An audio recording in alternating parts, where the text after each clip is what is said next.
Welcome to Fruit Snacks, a weekday podcast that covers big ideas about the Christian worldview in a bite-sized format.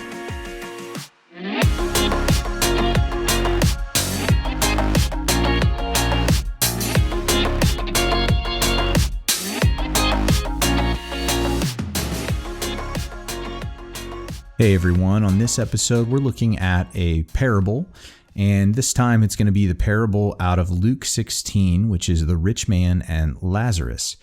I thought this was a fitting parable for us to look at because our doctrinal focus this week is sin and death, and there are some interesting insights that this parable can give us into those topics, especially as it pertains to how people will very probably be after they cross over into the next life, into eternity, no matter what their ultimate destiny is. So as was mentioned in Fruit Snacks episode 135, that everyone will basically end up where they prefer to be. I really believe that whether that's with God or apart from Him, that if the choice is basically left up to people of, would you rather be with God, and that necessitates that you submit to to Him as the Lord of all, and that it is only through Him that salvation is possible, and that you are throwing yourself at His mercy, and with that you live with Him forever, or that you prefer not to admit those things and to be apart from God forever, no matter how much torment that may also bring, that ultimately everyone is going to get really what they want. God is not going to force Himself on anyone. And that idea is really predicated on this notion that people really fundamentally don't change after they die. That just because they have physically died, who they were and the positions that they held really don't fundamentally change.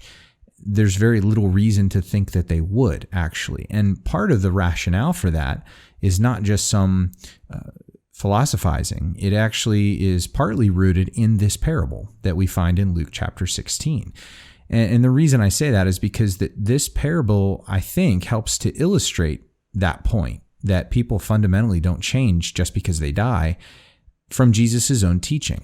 And obviously, we want to be careful how much theology we draw from a parable, but there are some striking points here, and there's many of them. And so I think it's worth mentioning. So first, let's just kind of take an overview of certain observations from this parable. In verse 23 of Luke 16, we see that the rich man is in torment. So there's no question that he is in a place where if all things were sort of left up to him, he would not be here.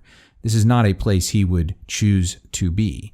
Yet, despite the fact that he's in torment, because for so many people, we I think tend to think in superlatives when it comes to this kind of thing. We make it as bad as it could possibly be, and I think there's just very little reason to draw that conclusion based on what we see here in Scripture. It says he's in torment. So that means it's not a good place, and he's not happy here. He's not comfortable here. Yet, we see in verse 24 that he can speak. He's not in so much pain, he can't speak.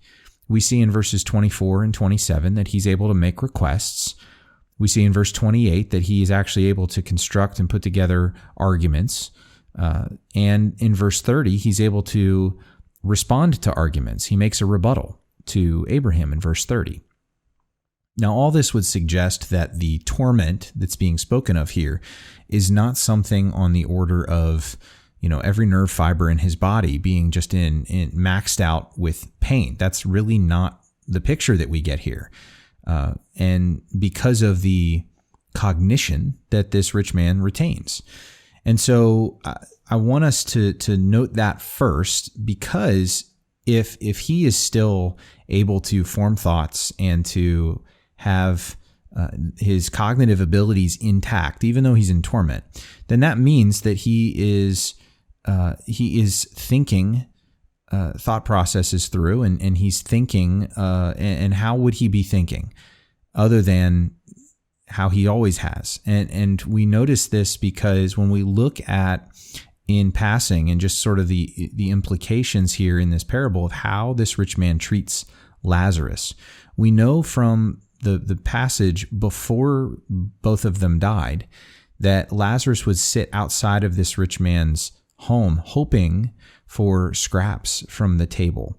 That this was not that Lazarus was not a man that the rich man really went out of his way to take any pity on. He did not give him money to get his own food. He was begging for the scraps from this man's table, and that the dogs were with him, gathering around the same scraps, and they were licking his sores and all this stuff. This rich man could have paid for medical care like the Good Samaritan did. He could have given him money. He could have brought him in and given him food, but he chose not to do that. And so that tells us a lot about how he sees this Lazarus person. But I also want us to look at how he treats him, or how he thinks about him, based on the way that he talks about him to Abraham. In verse 24, he requests that Abraham not only send Lazarus out of heaven. So think about that. Lazarus has lived a terrible life relative to this rich man. He's finally in rest and comfort. And this rich man's first request of Abraham is, Lazarus, you can send him out of there. He doesn't need to be there anymore. Send him out of heaven. As if that weren't bad enough, then verse 24, send him into Hades. So send him to where I am, so that he can, again, verse 24, serve me, because I am in discomfort. Yeah, great. Lazarus lived his whole life in discomfort, and you did nothing. You did not lift a finger for him. And now you're basically telling Abraham, you're volunteering Lazarus to leave heaven, to come into this place of torment and serve you because you're uncomfortable. And then when Abraham refuses to do that, he then falls to a plan B, which is verse 27. Okay, so don't send him into Hades, but still send him out of heaven and send him back to earth. I'm sure that would have been a wonderful experience for Lazarus, to run an errand for me, for my family, where presumably, and this is sort of the kicker that's implied there, if Lazarus is put back on earth, presumably he's going to have to die again in order to get back to where he is currently with Abraham. None of that seems to bother the rich man at all. He never even addresses Lazarus directly. It seems that he sees Lazarus as still beneath him. He won't even talk to Lazarus or ask it of Lazarus. He tells Abraham to tell him to do it.